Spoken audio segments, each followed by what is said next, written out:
Hi hello welcome back to my channel. ಈ ನಡುವೆ ನೀವು ನೋಡ್ತಿರ್ಬೋದು ನನ್ನ ಸ್ಕಿನ್ ಎಷ್ಟು ಚೆನ್ನಾಗಿ ಗ್ಲೋಯಿಂಗ್ ಆಗಿದೆ ಅಂತ. ಇದಕ್ಕೆಲ್ಲ ಈ 4 ಸ್ಟೆಪ್ಸಿಗೆ ಕಾರಣ.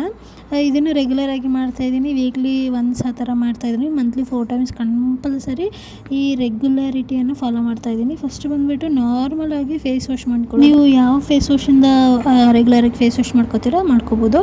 ನಾನು ಫಾಕ್ಸ್ಟೈಲ್ ಫೇಸ್ ವಾಶ್ ತೊಗೊಂಡಿದ್ದೀನಿ. ಸೊ ಇದರಿಂದ ಒಂದು 2 ಮಿನಿಟ್ಸ್ ಫೇಸನ್ನು ಚೆನ್ನಾಗಿ ಮಸಾಜ್ ಮಾಡಿಕೊಂಡು ಫೇಸ್ ವಾಶನ್ನು ಮಾಡ್ಕೋಬೇಕಾಗತ್ತೆ. ಏನು ಗೊತ್ತಾ, ನಮಗೆ ರೆಗ್ಯುಲರಾಗಿ ಯಾವುದೇ ಒಂದು ಸ್ಟೆಪ್ ಫಾಲೋ ಮಾಡ್ತೀವಿ ಅಂದಾಗ ಅದು ನಮ್ಗೆ ಇಡಿಸ್ತಾ ಇದೆ, ನಮ್ಮ ಸ್ಕಿನ್ ಫ್ರೆಂಡ್ಲಿ ಆಗಿದೆ ಅಂತಂದಾಗ ಅದನ್ನು ರೆಗ್ಯುಲರಾಗಿ ಫಾಲೋ ಮಾಡಿದ್ರೆ ನಮ್ಮ ಸ್ಕಿನ್ ಚೆನ್ನಾಗಿ ಫ್ರೆಶ್ ಆಗಿ ಗ್ಲೋಯಿಂಗ್ ಆಗಿ ಆಗುತ್ತೆ. ಆ್ಯಂಡ್ ರೆಗ್ಯುಲರಿಟಿ ನಾವು ಯಾವಾಗಲೂ ಮೇಂಟೈನ್ ಮಾಡಬೇಕಾಗತ್ತೆ.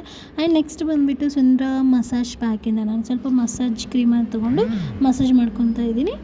ಸೊ ಈ ವಿಡಿಯೋ ರಾ ಆಗಿ ನಾನು ತೆಗೆದಿದ್ದೀನಿ, ನೋಡ್ತಿರ್ಬೋದು. ಯಾವುದೇ ರೀತಿಯ ಜಾಸ್ತಿ ಎಡಿಟ್ ಆಗಲಿ ಏನು ಮಾಡಿಲ್ಲ, ಜಸ್ಟ್ ನಾರ್ಮಲಾಗಿ ಸಣ್ಣ ಪುಟ್ಟ ಎಡಿಟ್ ಮಾತ್ರ ಮಾಡಿದ್ದೀನಿ. ಸೊ ನೀವು ಎಂಡ್ವರೆಗೂ ನೋಡಿ, ನಿಮ್ಗೆ ಗೊತ್ತಾಗುತ್ತೆ ಎಷ್ಟು ಚೆನ್ನಾಗಿ ನನ್ನ ಫೇಸ್ ಗ್ಲೋಯಿಂಗ್ ಆಗಿ ಆಗುತ್ತೆ ಅಂತ ಹೇಳಿಬಿಟ್ಟು.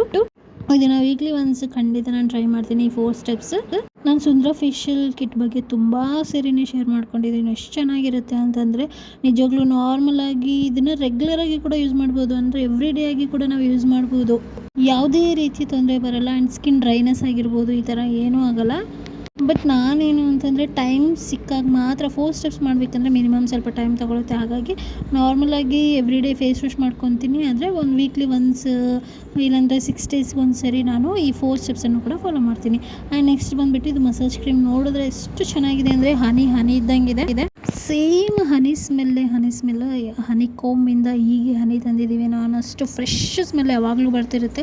ಈ ಬಾಕ್ಸ್ ಓಪನ್ ಮಾಡಿದ್ರೆ ಸಾಕು. ಆ್ಯಂಡ್ ತಿನ್ನಬೇಕು ಅನ್ನೋಷ್ಟು ಚೆನ್ನಾಗಿರುತ್ತೆ. ಇದರಿಂದ ಸ್ವಲ್ಪ ಫೇಸ್ ಮೇಲೆ ಅಪ್ಲೈ ಮಾಡಿಕೊಂಡು 2 ಮಿನಿಟ್ಸ್ ಮಸಾಜ್ ಮಾಡ್ಕೋಬೇಕು. ಆ್ಯಂಡ್ ಇದನ್ನು ವಾಶ್ ಮಾಡ್ಕೋಬೋದು, ಇಲ್ಲಾಂದರೆ ಹಾಗೆ ಡ್ರೈ ಆಗೋಕ್ಕೂ ಕೂಡ ಬಿಡ್ಬೋದು. ಇದು ಜೆಲ್ ಆಗಿರೋದ್ರಿಂದ ಸ್ಕಿನ್ ಅಬ್ಸರ್ವ್ ಮಾಡ್ಕೊಳ್ಳುತ್ತೆ. And skin soft and smooth ಆಗೋಕ್ಕೆ ತುಂಬಾ ಯೂಸ್ಫುಲ್ ಆಗುತ್ತೆ ಈ ಜೆಲ್. ಸೊ ಇದನ್ನು ಅಪ್ಲೈ ಮಾಡ್ಕೊಂಡು ಒಂದು 2-3 ಮಿನಿಟ್ಸ್ ಮಸಾಜ್ ಮಾಡ್ಕೊಂಡ್ಮೇಲೆ ನಾನು ಇದನ್ನು ಕೂಡ ಸ್ವಲ್ಪ ರಿನ್ಸ್ ಆಫ್ ಮಾಡಿಕೊಂಡೆ. ಸೊ ಫೇಸ್ ಪ್ಯಾಕ್ ಅಪ್ಲೈ ಮಾಡೋಕ್ಕಿಂತ ಮುಂಚೆ ಈ 3 ಸ್ಟೆಪ್ಸನ್ನು ಫಾಲೋ ಮಾಡಿದೆ. ನೋಡಿ ಎಷ್ಟು ಚೆನ್ನಾಗಿ ಗ್ಲೋಯಿಂಗ್ ಆಗಿ ಆಗಿದೆ ಅಂತ. ಆಲ್ರೆಡಿ ನನ್ನ ಫೇಸ್ ಎಷ್ಟು ಕ್ಲಿಯರಾಗಿ ಕಾಣ್ತಿದೆ ಅಂತ ನಿಮಗೆ ಗೊತ್ತಾಗ್ತಿರ್ಬೋದು. ಆ್ಯಂಡ್ ನೆಕ್ಸ್ಟ್ ಫೈನಲ್ ಸ್ಟೆಪ್ ಬಂದುಬಿಟ್ಟು ಫೇಸ್ ಪ್ಯಾಕನ್ನು ಅಪ್ಲೈ ಮಾಡೋದು. ಈ ಫೇಸ್ ಪ್ಯಾಕ್ ಕೂಡ ತುಂಬ ಚೆನ್ನಾಗಿರುತ್ತೆ. ಇದು papaya extract face pack. And smell ಕೂಡ ರಿಚ್ ಪಪ್ಪಾಯ ಸ್ಮೆಲ್ ಇರುತ್ತೆ. ಆ್ಯಂಡ್ ಇದನ್ನು ಫೇಸ್ಗೆ ನೀಟಾಗಿ ಈವನಾಗಿ ಅಪ್ಲೈ ಮಾಡ್ಕೋಬೇಕು. ನಾನು ಸ್ವಲ್ಪ ಲೈಟಾಗಿ ಅಪ್ಲೈ ಮಾಡ್ಕೊತಾ ಇದ್ದೀನಿ, ಹೆವಿ ದಪ್ಪ ಪ್ಯಾಕ್ ಅಪ್ಲೈ ಮಾಡ್ಕೊತಾ ಇಲ್ಲ, ತುಂಬ ತೆಳುವಾಗಿ ಪ್ಯಾಕನ್ನು ಅಪ್ಲೈ ಮಾಡ್ಕೊತಾ ಇದ್ದೀನಿ. ಬಿಕಾಸ್ ನಾನು ವೀಕ್ಲಿ ಒನ್ಸ್ ಮಾಡ್ತಾನೆ ಇರ್ತೀನಿ. ಹಾಗಾಗಿ ಆ್ಯಂಡ್ ಇದು ಎಷ್ಟು ಚೆನ್ನಾಗಿ ಅಪ್ಲೈ ಮಾಡಿದ್ರೆ ಅಷ್ಟು ಚೆನ್ನಾಗಿ ಫೇಸ್ಗೆ ನ್ಯಾಚುರಲ್ ಗ್ಲೋಯಿಂಗ್ ಅನ್ನೋದು ಬರುತ್ತೆ. ಇದನ್ನು ಅಪ್ಲೈ ಮಾಡ್ಕೊಂಡು ಇದನ್ನು ಡ್ರೈ ಆಗೋವರೆಗೂ ಬಿಡಬೇಕು. ನಂತರ ಡ್ರೈ ಆದಮೇಲೆ ಫೇಸ್ ವಾಶ್ ಮಾಡ್ಕೊಂಬಂದೆ ನಾನು. ನೀವು ನೋಡ್ತಿರ್ಬೋದು ನನ್ನ ಫೇಸ್ ಎಷ್ಟು ಬ್ರೈಟಾಗಿ ಕಾಣ್ತಿದೆ ಅಂತ. And next plum moisturiser. ಇದು ನನ್ನ ಮೋಸ್ಟ್ ಫೇವ್ರೇಟ್ ಮಾಯಿಶ್ಚರೈಸರ್ ಆಗಿರುತ್ತೆ. ತುಂಬ ಲೈಟಾಗಿರುತ್ತೆ. ಈ ಮಾಯಿಶ್ಚರೈಸರ್ ನಾನು ನೈಟ್ ಟೈಮ್ ಮಾತ್ರ ಅಪ್ಲೈ ಮಾಡ್ತೀನಿ. ಇದು ತುಂಬಾ ಎಫೆಕ್ಟಿವ್ ಆಗಿರುತ್ತೆ.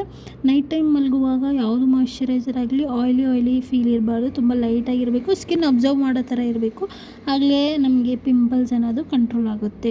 ಸೊ ಈ ಥರ ಅಪ್ಲೈ ಮಾಡ್ಕೊಂಡು ನೀವು ನೋಡ್ತಿರ್ಬೋದು ನನ್ನ ಫೇಸ್ ಎಷ್ಟು ಗ್ಲೋಯಿಂಗಾಗಿ ಎಷ್ಟು ಚೆನ್ನಾಗಾಗಿದೆ ಅಂತ. ಸೊ ನೋಡಿದ್ರಲ್ಲ, ನಿಮಗೂ ಕೂಡ ಈ ವಿಡಿಯೋ ಇಷ್ಟ ಆಯಿತು ಅಂತ ಭಾವಿಸ್ತೀನಿ. ಈ ವಿಡಿಯೋ ನಿಮ್ಗೆ ಏನಾದರೂ ಇಷ್ಟ ಆ್ಯಂಡ್ ಯೂಸ್ಫುಲ್ ಅನ್ನಿಸ್ತಿದ್ರೆ ಮಾತ್ರ ನನ್ನ ಚಾನಲ್ ಸಬ್ಸ್ಕ್ರೈಬ್ ಮಾಡ್ಕೊಳ್ಳೋದನ್ನು ಮರಿಬೇಡಿ. ನಾನು ಮತ್ತೆ ಒಳ್ಳೆ ವಿಡಿಯೋ ಜೊತೆ, ಯೂಸ್ಫುಲ್ ವಿಡಿಯೋ ಜೊತೆ ಸಿಗ್ತೀನಿ. ಈ ವಿಡಿಯೋ ಮಾತ್ರ ಖಂಡಿತ ನಿಮ್ಮೆಲ್ಲರಿಗೂ ಇಷ್ಟ ಆಗುತ್ತೆ. And this is the best facial tip ಅಂತಲೇ ನಾನು ಹೇಳ್ತೀನಿ. ಮತ್ತೊಂದು ಒಳ್ಳೆ ವಿಡಿಯೋ ಜೊತೆ ಸಿಗ್ತೀನಿ. ಅಂಟಿಲ್ ದೆನ್ ಬಾಯ್.